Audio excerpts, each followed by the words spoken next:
Hello and welcome to this short video where I'll show you the basics of the worker profile in admin mode in the staff management application Sinch. I'd also like to point out that a lot of this is customizable because we're aware that each company has its own priorities.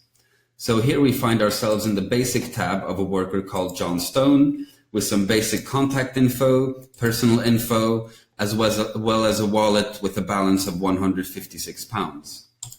If we go to jobs, we see that he has 3 jobs that have finished and have been confirmed, and that's the £156 we saw in the wallet.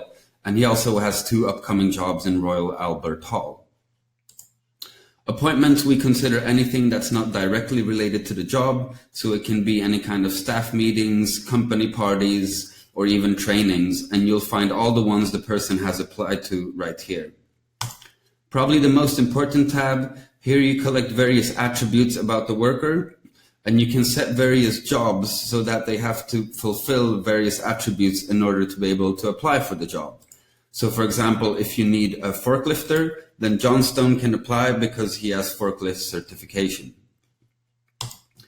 In feedback, this is any feedback that the person has given or has received from various crew members, crew boss, or client. And once this starts filling up, you get a better idea of what type of worker this is.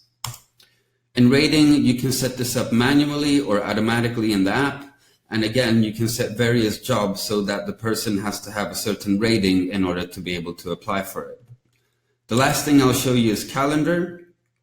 Here you can see the jobs the person is about to attend or has attended, as well as, for example, potential holidays where the person can't go to a job. The person can set this up themselves, or you can set this up through the admin mode.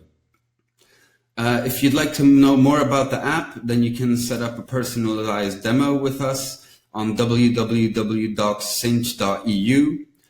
Thank you for your attention and see you in the next video.